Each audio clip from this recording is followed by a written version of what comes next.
No one remembered the exact year he was born.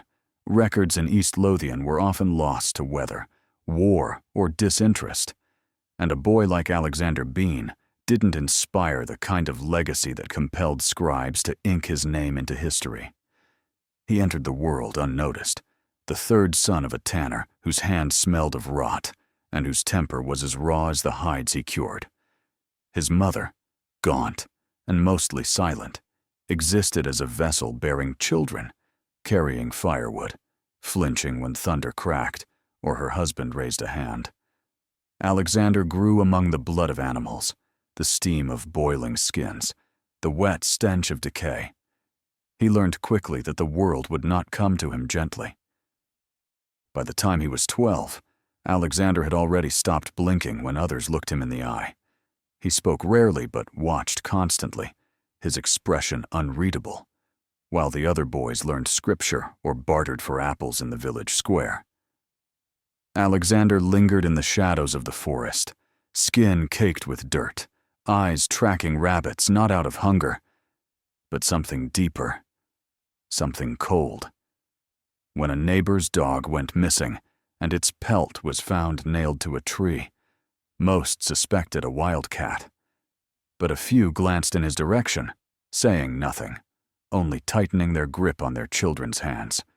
East Lothian had no shortage of trouble. Land disputes, hunger, sickness. But Alexander carried a different kind. He did not rebel.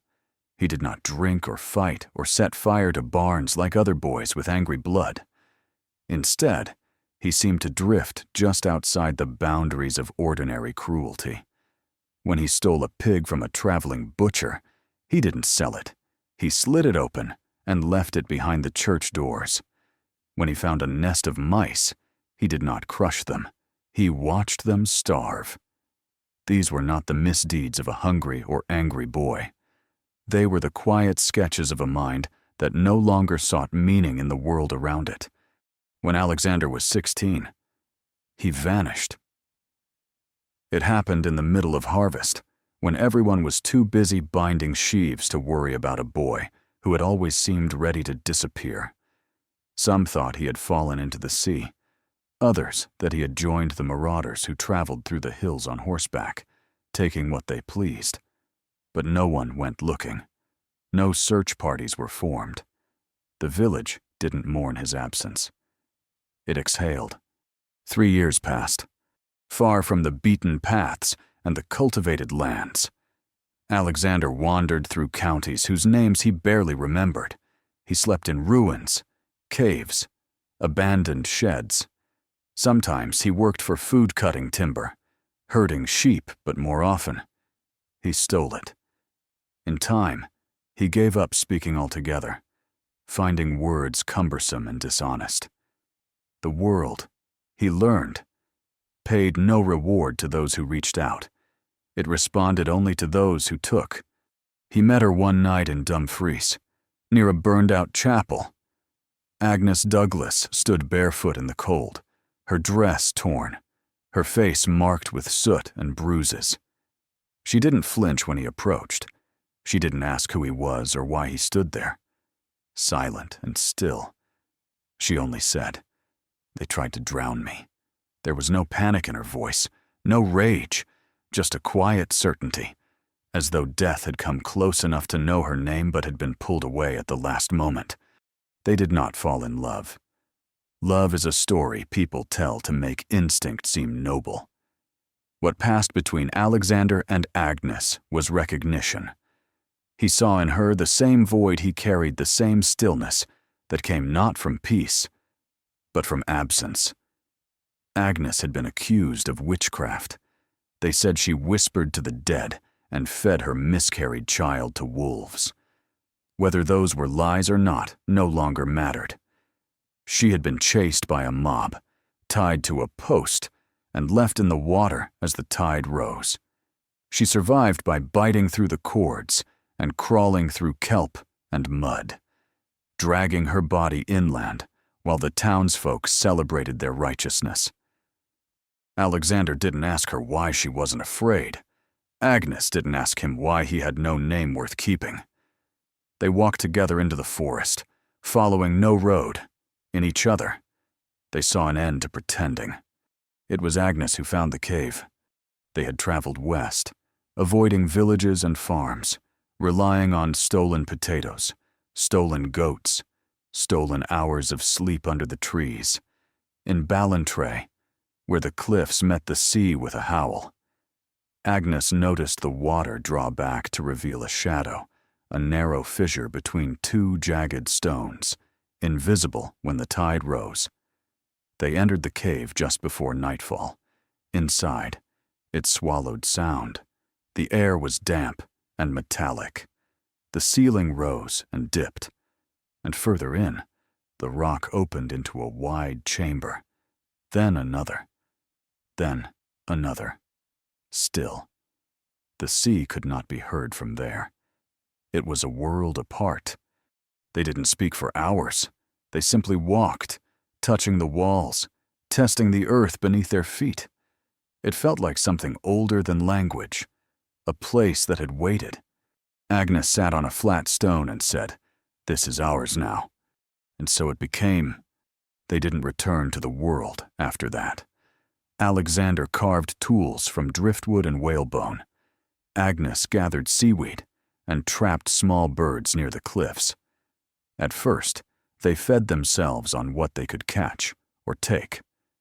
But winter comes hard on the coast, and the snow does not care for scavengers. One night, a man passed along the shoreline, looking for a lost cow. He never returned home. His blood stained the stone for days. They were not sorry. Agnes cleaned the body while Alexander watched. There was no ceremony, only need, only hunger. The meat cooked slowly over driftwood fire. They ate and did not speak of it afterward. The act did not define them, it confirmed them. They were no longer part of the world. The world had rejected them long ago. Now they rejected it in return, not with vengeance, but with clarity. They were not broken. They were free. And the cave, with its endless rooms and silent walls, welcomed them like a home that had always waited for their kind. Time passed, though neither of them measured it anymore. They marked the seasons by what the ocean coughed up on the rocks, salt-warped wood, the broken ribs of fishing boats, glass smoothed into nothingness. The sun no longer rose and set with meaning. Inside the cave, days bled into nights without shape. The fire burned low, then out, then again. The silence grew thicker than air. Agnes adapted to the dark with ease. Her movements became slow and precise, as though her bones had learned the rhythm of stone. Alexander spoke less than ever, but he watched how the damp gathered on the walls, how the crabs scuttled through the cracks, how Agnes slept with one eye open. They didn't need language. Their lives moved like water pooling in corners, quiet, inevitable, without apology. In the depth of winter, Agnes bled for 3 nights and didn't speak of it. When the bleeding stopped, she became still and pale.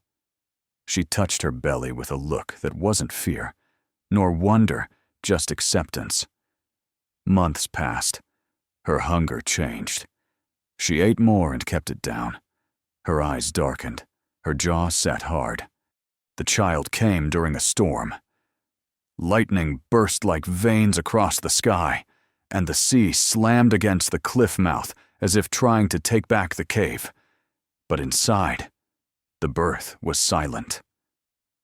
Agnes bit down on a length of leather, her hands gripping the rock, her body curled like a dying animal. Alexander didn't pace. He knelt beside her and waited, catching the newborn in both hands as it slid free, red and slick and screaming. They named him nothing. The child grew in silence, crawling along the slick floor, eating whatever was placed before him. His eyes were strange, wide and fixed, always searching for movement in the dark. When he learned to walk, he did it without sound. He laughed once. Agnes slapped him. He never did again. In time, there were more children. The cave filled with quiet feet and pale limbs and faces that didn't blink. Some came from Agnes. Others came from the girls she brought back. Not all of them survived childbirth. Some died in the corner, their bodies covered with cloth and left until the tide washed the smell away. Those who lived became part of the growing shape that the family took. They didn't have names, only roles. The watcher, the runner, the cutter, the one who sharpened bones into blades. They slept curled together, breath rising in a single rhythm. By the 5th winter, they no longer needed to hunt alone. The children learned to follow, to move with their bellies low to the ground. They learned the tides better than sailors. They could smell fire smoke from 2 miles away, blood from half that. They understood the sound of a horse's hoof on loose gravel, the weight of footsteps that meant 1 traveler or 3. And when they struck without warning, like the sea swallowing a man whole. At first, they buried what they couldn't eat, but the ground was too shallow, the rock too hard. So they learned to use everything. Skin could be dried and used for binding. Bones became tools or toys. Eyes, if preserved correctly, could last for weeks in seawater jars. There was no waste, no ceremony. Every part had a purpose. Sometimes, when the tide went out and the sky opened up with stars, Alexander would stand at the mouth of the cave and look out not toward the world, but inward, toward what he had made, his sons and daughters, quiet and sharp as flint, moved around him like shadows with breath. They did not speak unless spoken to. They did not cry. They did not play. They waited. He didn't remember how it had all begun. Not clearly. The years folded in on themselves, wrapped tight in silence and smoke. He did not think of East Lothian, of the smell of tannery and the taste of hunger. He only thought of what lay ahead of the next mouth to feed, the next stranger to drag into the dark. Agnes grew older, but did not weaken. Her skin became thin, her voice raspier, but her presence remained fixed, like a weight pressed into the stone. She sat by the fire, stringing tendons into thread, humming songs without melody. The children crawled near her feet but never touched. She spoke to them in low tones, not of morality or myth, but of flesh, of weather, of warning signs on the horizon. One child asked once what the world outside was like. Agnes looked up and said, "It forgets us." After that, the child never asked again. Soon, the mouth of the cave was no longer just an entrance. It became a threshold, a passage between 2 realities, one where men walked with laws and names, and another where hunger ruled. Travelers passed by without knowing what watched them from the stone. A misplaced boot print, a dropped coin, the scent of blood from a scraped knee, these were invitations. Alexander and Agnes no longer hunted. They had created something that moved beyond them, a rhythm set in motion long ago that could not be stopped. The cave no longer needed them to be full. It needed only mouths, and those it had in plenty. And so the family grew. It grew without borders, without names, without mercy. The world outside spoke of missing traders, vanished pilgrims, abandoned wagons. But no one came to the cliffs. No one looked into the sea and imagined what slept beneath it, because some horrors are easier to ignore than confront. And in that ignorance, the family thrived. There came a time when the cave no longer echoed with questions. The children stopped wondering what they were. They became what they were made to be. There were now over 20 of them half-born of Agnes, the rest born of Agnes's daughters, or the girls taken in silence from the world above. They didn't ask about their fathers because none of them understood the concept. Family, to them, was not defined by blood or language, but by breath and obedience. They ate together, they moved together, and they killed as one. The cave had changed. Its walls, once slick with salt, were now stained in layers of soot and blood. Bones lined the narrow passages like driftwood, sorted by shape and size, some carved into handles, others drilled through and strung like garlands. The deeper chambers had been transformed into storerooms, hung with drying meat, salted cuts, skin stretched into makeshift canvas. The oldest children kept a tally of sorts, not with numbers, but with marks etched into the wall. Every mark represented a harvest, and the walls were almost full. They never left a body whole. From the head, they took the brain and eyes. From the limbs, the muscle and marrow. They gutted carefully, slowly, reverently, not from compassion, but from instinct sharpened by repetition. They understood how long each part would last before turning, which cuts should be smoked, which organs to discard. It was not ritual, it was craft. Once, a horse came to the cliffs without its rider. The animal, foaming at the mouth, wandered into the village below. People followed its trail back to the rocks, but the tide was already rising, and the path to the cave was swallowed. The search party turned back before nightfall, shaking their heads, offering prayers. No one found the pool of blood behind the stones. No one found the severed hand tucked beneath the ridge. At night, the cave glowed, not with firelight, but with movement. The family moved through the chambers like breath through lungs. They did not speak. They understood without needing to. When a hunt was planned, the air grew tighter. When food was low, even the youngest stopped sleeping. They learned to feel hunger not as discomfort, but as purpose. Agnes no longer walked far. Her body had stiffened, her joints swollen. But her voice, though rasping, still carried weight. She sat on her woven mat of sinew and hide, issuing commands with a flick of her hand or a glance. The children, now grown in body but stunted in thought, came to her not for affection, but for approval. She gave it rarely. Alexander spent more time in the upper tunnels, listening to the wind through the cracks, watching for travelers. He had stopped aging in the minds of his children. They saw him as something constant, immovable, like the tide or the stone itself. His beard had turned gray, his face carved deep, but his gaze remained unblinking. One morning, the tide brought in a wooden crate, lashed shut with rope and tar.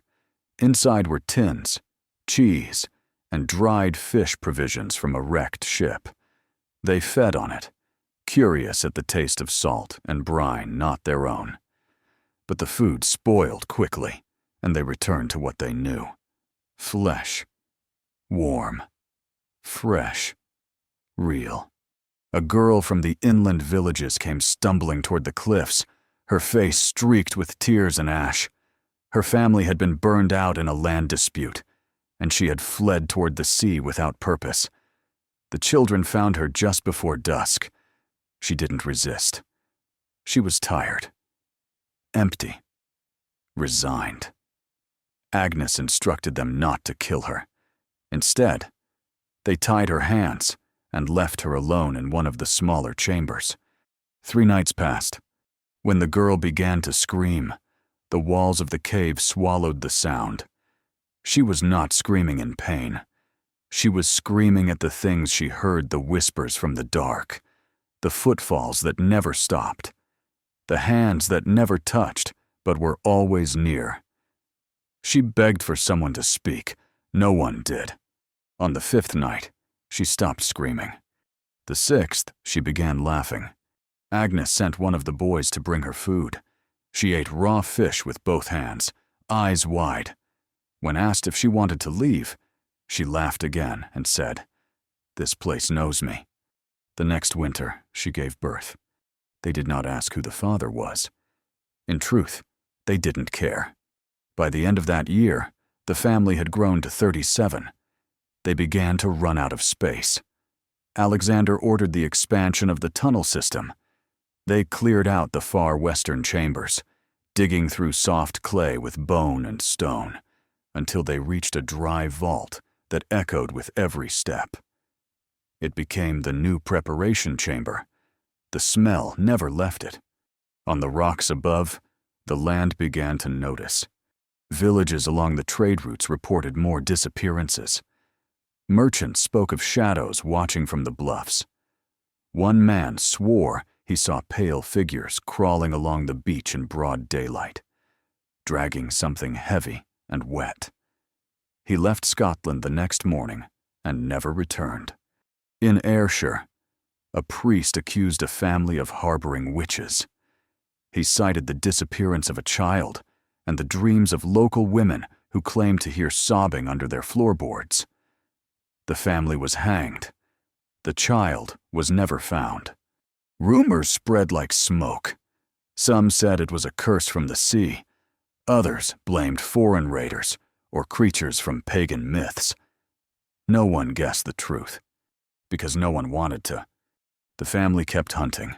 They grew more careful, more precise. They began to strike in pairs, sometimes in silence, sometimes in coordinated chaos. They did not seek pleasure. They sought meat, nothing more. A clean kill, a short struggle. A body dragged back through the rocks before nightfall. Each successful hunt became another day of survival. Another beat in the rhythm, another mark on the wall. By the 14th year in the cave, the marks on the wall no longer fit in a single row. The stone had been etched down to dust in some places, the old notches worn smooth by passing hands. The family had stopped counting long ago, not from forgetfulness, but from instinct. They no longer needed to measure time in hunts. Their existence had become the cycle itself. The youngest among them had never seen the open sky, born deep within the earth. They mistook firelight for daylight, mistook silence for safety. They learned to walk by sound, to read air pressure with their skin.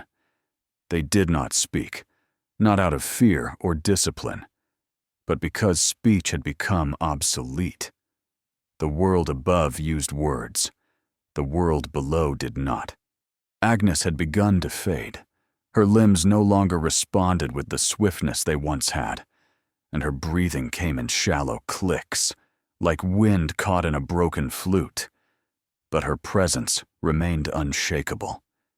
She sat now in a corner walled by femurs, her hands trembling as she wove fibers of human hair into rope. The children knelt before her, not with affection, but with reverence. She had created them not by flesh alone, but by shaping what they believed to be real. They were not wild. They were designed. Alexander had grown quiet, not in a peaceful way, but in the way a hunter goes still before a kill. He watched the cave's entrance more than ever now, sensing something approaching. He could feel the shift in the wind, the unnatural quiet in the gulls, the unease in the tide. The coastline had begun to change, not in shape, but in behavior. Fewer people passed by. Fewer caravans took the low road. The silence that had once protected them now grew too deep, too noticeable. One morning, a fishing boat washed ashore with no crew. Its sail was torn, its deck painted in drying blood.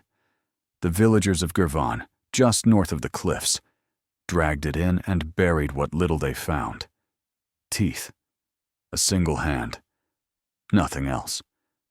The whispers began again, but this time they didn't fade. This time, they traveled. A tinker, whose brother had vanished near Ballantrae, rode south to speak with the magistrate of Ayr. He was turned away twice. On his third visit, he came with a group of villagers, all carrying tokens of their dead scarves. Boots, a lock of hair. Their grief was loud enough that it finally reached the ears of the crown. It wasn't a matter of justice. It was a matter of trade. The western roads had become haunted. Wagons avoided the coast. Inns sat empty. Couriers vanished without word. If it had been superstition, the crown would have laughed. But when gold stopped moving, the crown listened. Alexander didn't know the name of the man who brought the scouts. He only saw the shape of the world changing from the cave's mouth. More torches on the road, more campfires near the bluffs, dogs barking through the night. The family adapted. They struck further east, into the wooded lowlands, into the old Roman roads where no one dared sleep twice in the same spot. But the noise kept growing. The cave no longer felt untouched. Footsteps echoed longer. The air shifted too easily. A horseshoe left behind by a patrol glinted for days before being swallowed by moss. The family moved deeper inside, abandoning the outer chambers. They lit fewer fires. They began to sleep in shifts, always listening. One night, a patrol drew too close. The family had been watching them, 3 men. Tired. One coughing blood. One too drunk to hold his reins straight. They were not meant to be targets. They were meant to be warnings. But the youngest had never seen men up close before. He broke rank.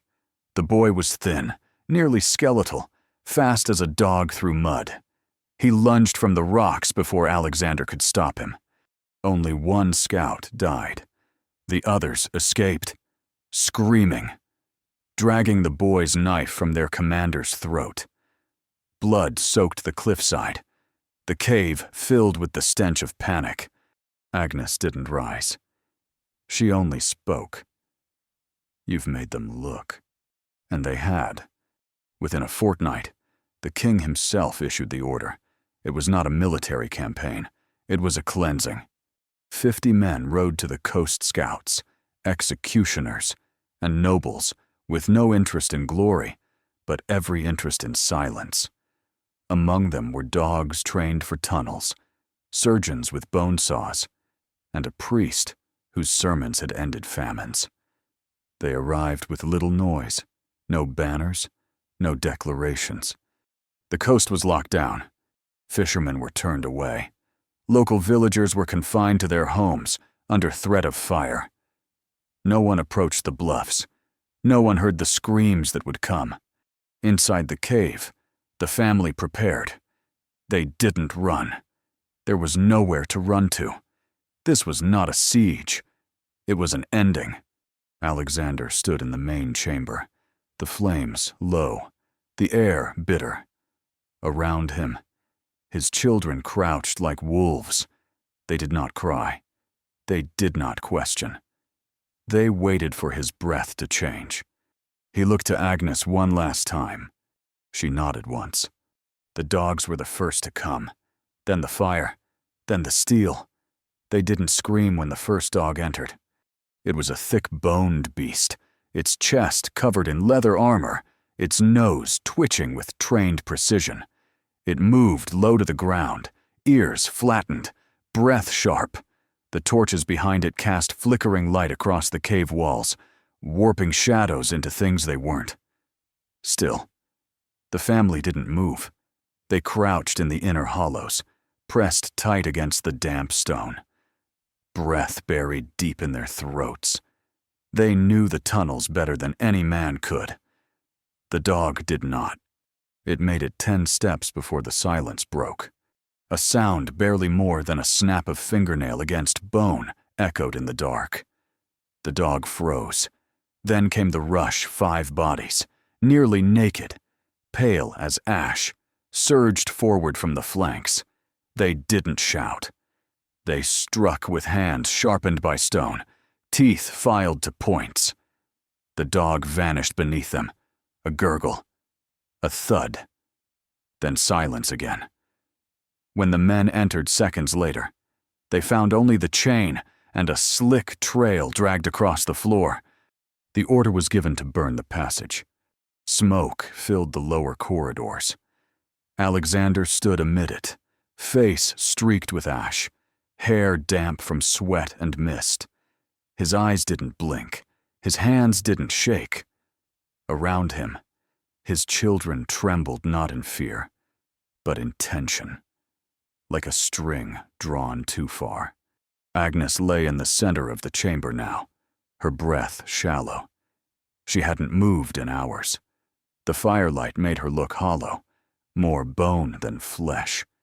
Her eyes, two deep wells, sunk into her skull. When the first wall of flame reached the mouth of the chamber, she opened her eyes and said, without moving her lips, "Let it end in silence." The men moved slowly through the outer tunnels. They stepped over piles of bones, past walls marked with crude etchings, through corridors that narrowed into breathing lungs of heat and smoke. Some of them gagged, one retched, the stench of human remains aged, smoked. Salted was beyond any battlefield. This wasn't death, it was sustenance, and that made it worse. 2 soldiers turned back. They were not stopped. The rest pressed forward, their blades drawn, torches raised high, calling to one another by name to keep the madness from creeping too far in. The family let them come. It was not out of surrender, it was calculation. The cave had taught them patience.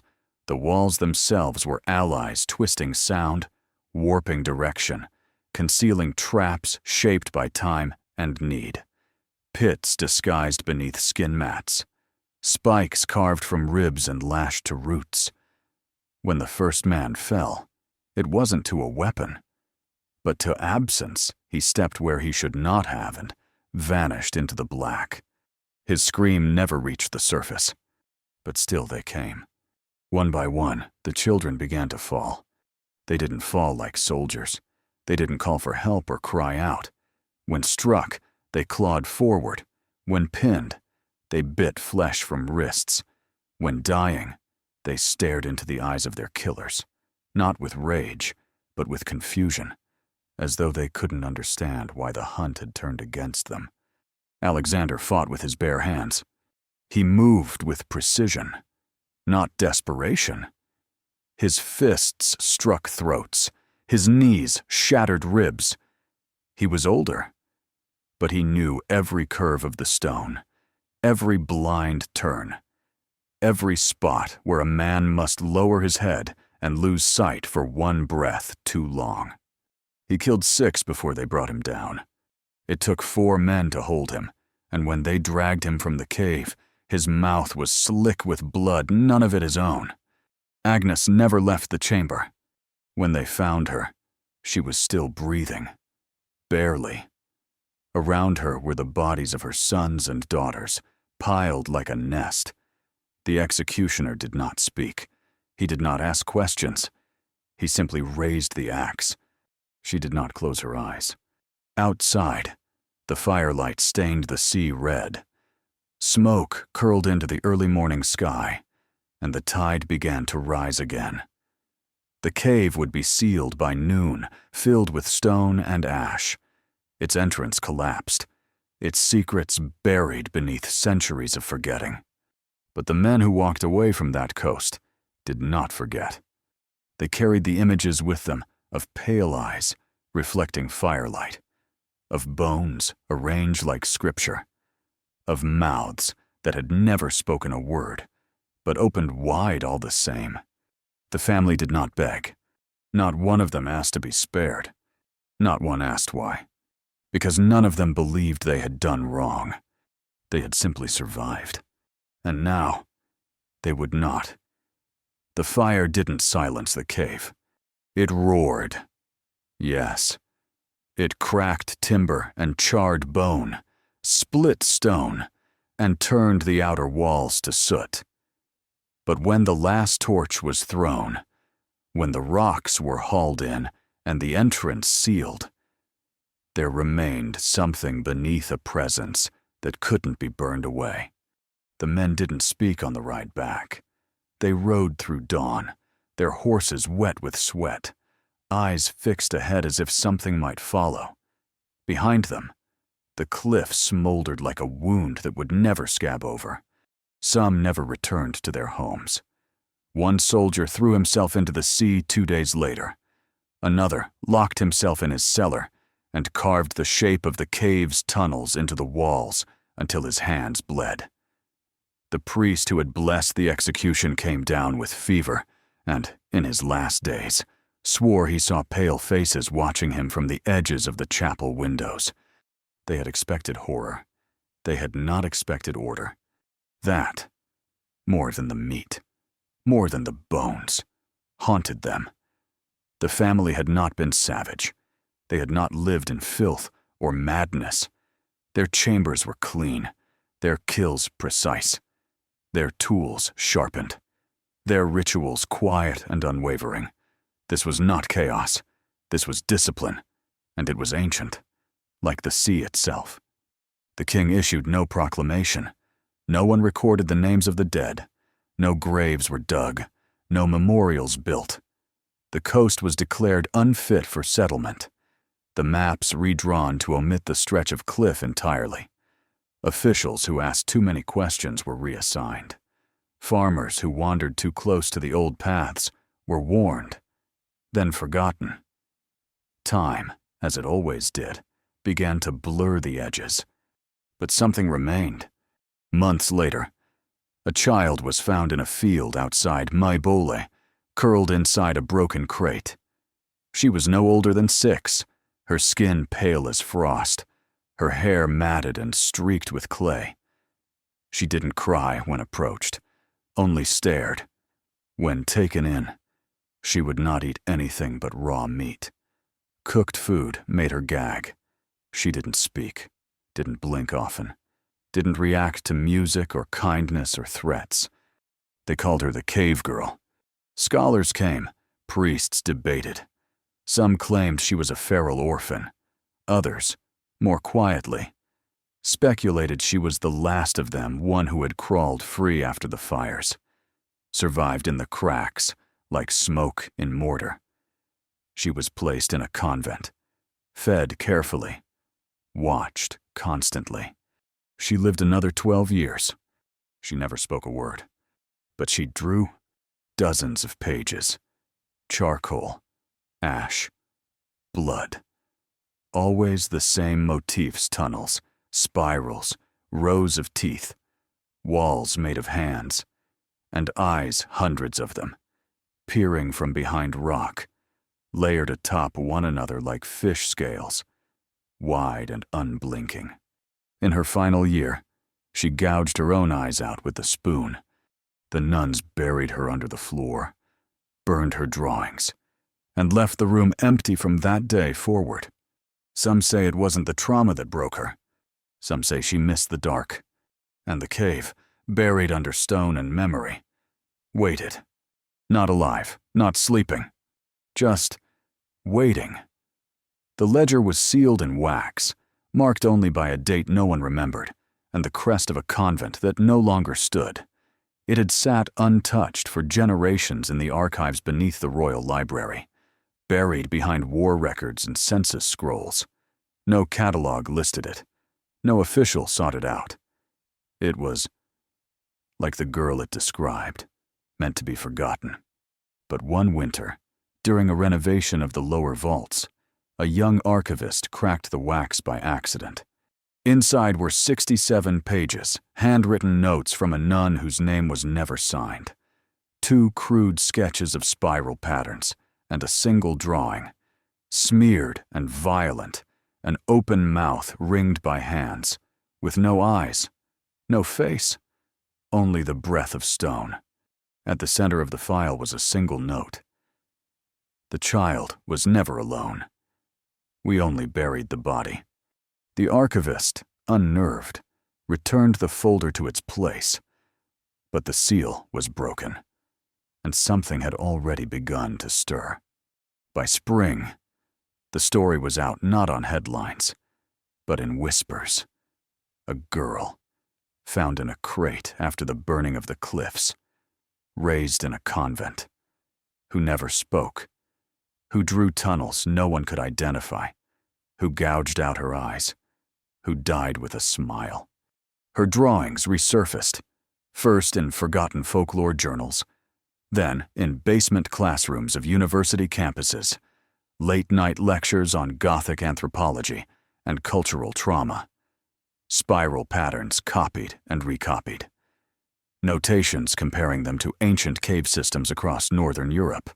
A student claimed the tunnels in her sketches matched no known structure until he overlaid them with historical tide patterns near Ballantrae. The spiral aligned perfectly. 3 weeks later, the student disappeared. His dorm was left locked from the inside.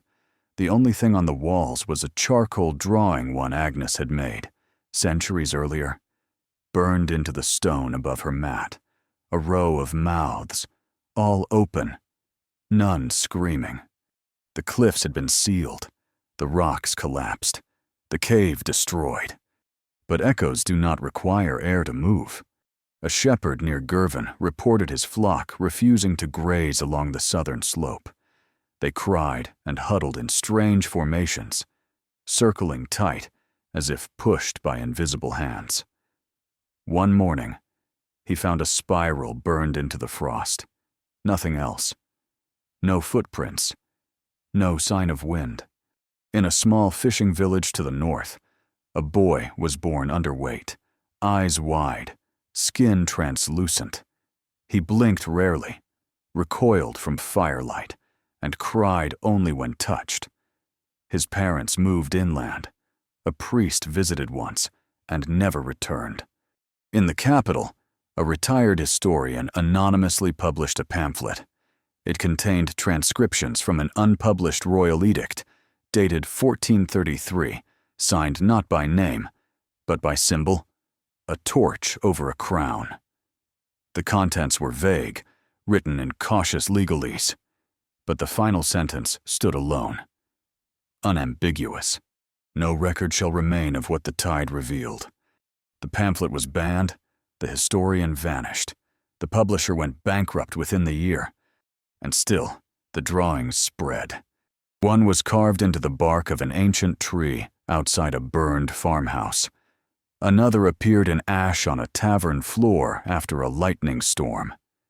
A traveler from the south claimed to see a boy tracing a spiral into the sand, only for the tide to pull the child under without a scream. The family was gone, but Breath remembers. The sea continued to press itself against the cliffs, eroding inch by inch, as if waiting for something buried beneath the collapse to exhale again. The stone cracked in places. Moss grew thick along the edges. Some said they heard singing from the rocks on windless nights. Not melody rhythm, like breath. There was no panic, no outbreak, no uprising, only murmurs. The kind that rot slowly, that settle beneath the skin.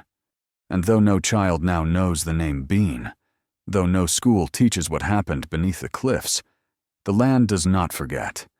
It bends subtly away from the site. Birds do not nest there. Tides behave strangely twice a year. Every few decades, something surfaces a bone polished smooth, a tooth embedded in driftwood, a child who doesn't speak. And always, the spiral returns. The ledger was sealed in wax, marked only by a date no one remembered, and the crest of a convent that no longer stood. It had sat untouched for generations in the archives beneath the Royal Library, buried behind war records and census scrolls. No catalog listed it. No official sought it out. It was, like the girl it described, meant to be forgotten. But one winter, during a renovation of the lower vaults, a young archivist cracked the wax by accident.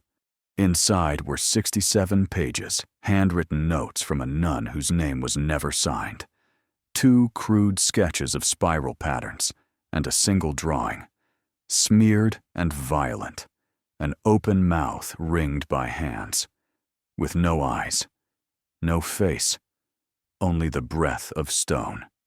At the center of the file was a single note. The child was never alone. We only buried the body.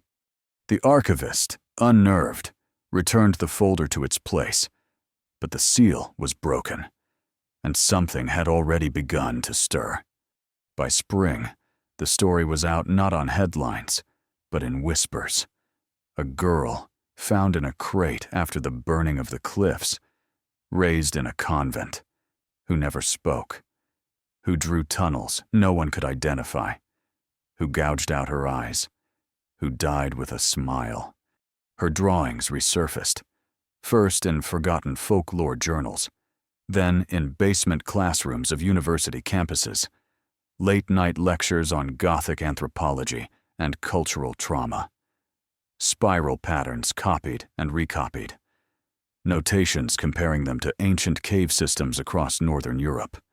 A student claimed the tunnels in her sketches matched no known structure until he overlaid them with historical tide patterns near Ballantrae. The spiral aligned perfectly. 3 weeks later, the student disappeared. His dorm was left locked from the inside. The only thing on the walls was a charcoal drawing one Agnes had made, centuries earlier, burned into the stone above her mat. A row of mouths, all open, none screaming. The cliffs had been sealed, the rocks collapsed, the cave destroyed. But echoes do not require air to move. A shepherd near Girvan reported his flock refusing to graze along the southern slope. They cried and huddled in strange formations, circling tight as if pushed by invisible hands. One morning, he found a spiral burned into the frost. Nothing else. No footprints. No sign of wind. In a small fishing village to the north, a boy was born underweight, eyes wide, skin translucent. He blinked rarely, recoiled from firelight, and cried only when touched. His parents moved inland. A priest visited once and never returned. In the capital, a retired historian anonymously published a pamphlet. It contained transcriptions from an unpublished royal edict, dated 1433, signed not by name, but by symbol, a torch over a crown. The contents were vague, written in cautious legalese, but the final sentence stood alone. Unambiguous. No record shall remain of what the tide revealed. The pamphlet was banned. The historian vanished. The publisher went bankrupt within the year. And still, the drawings spread. One was carved into the bark of an ancient tree outside a burned farmhouse. Another appeared in ash on a tavern floor after a lightning storm. A traveler from the south claimed to see a boy tracing a spiral into the sand, only for the tide to pull the child under without a scream. The family was gone, but breath remembers. The sea continued to press itself against the cliffs, eroding inch by inch, as if waiting for something buried beneath the collapse to exhale again. The stone cracked in places. Moss grew thick along the edges. Some said they heard singing from the rocks on windless nights, not melody rhythm, like breath. There was no panic, no outbreak, no uprising, only murmurs, the kind that rot slowly, that settle beneath the skin. And though no child now knows the name Bean, though no school teaches what happened beneath the cliffs, the land does not forget. It bends subtly away from the site. Birds do not nest there. Tides behave strangely twice a year. Every few decades, something surfaces a bone polished smooth, a tooth embedded in driftwood, a child who doesn't speak. And always, the spiral returns. They said the sea had quieted, but those who lived near the cliffs knew better. The tide no longer followed the wind. It pulsed instead, arriving early, withdrawing late, breathing like a chest beneath damp stone. Fishermen spoke in lowered voices about strange rhythms in the current. The water no longer tasted right. The gulls had gone inland. And in the soil, something shifted. where the last spiral had been drawn on a field near Girvan. Where frost had once burned its image into the grass, there now lay a thin crack in the earth, barely visible, a seam, no wider than a nail. But it had not been there before, and it did not close. It deepened, each night, just slightly, a breath's depth more, as if the land was remembering how to part. The spiral was no longer rumor. It was sign, etched on the backs of road signs, found scratched beneath children's desks, in the condensation on train windows, on the skin of a stillborn child, delivered in silence and taken away before sunrise. No one organized, no one named it. But everywhere, someone noticed. A girl in Inverness stopped eating anything that had touched fire. A boy in County Antrim dug tunnels beneath his school locker and said nothing when found. A teenager in Ayrshire painted the same spiral on his wall 53 times before vanishing. The stories returned, but not as stories, as instructions. In a sealed drawer inside a private medical facility near the old convent grounds, a folder was discovered. It had no name, no file number, only the royal crest, long retired, and the word Douglas written once, in faded ink. Inside were sketches, the same ones, the same spiral, the same map. A nurse scanned them and posted them anonymously online. Within hours, thousands had seen it. Within days, someone drew it again. Not for analysis, but to remember. No authorities intervened. No churches responded, because those who once stood between the spiral and the world had already forgotten how to speak its shape aloud. But the earth hadn't. It pulsed now beneath the coastline, not as tremor, but as presence. The crack near Girvan widened to the width of a thumb. Sea salt gathered at its edges without any tide. Birds no longer flew overhead. And deep below, the breath held for centuries found rhythm again. Not sound, not movement, just rhythm. The same rhythm that once shaped children who had never seen the sun. The same rhythm that taught them hunger was language. The same rhythm that slept in stone and waited. The cave did not open. Not yet, but neither was it sealed. And those who remembered without knowing why stood near the sea and did not blink. They felt it behind their ribs, in their bones, in their blood when it cooled at night. The pattern was never a myth. It was an inheritance, and now it was being called home.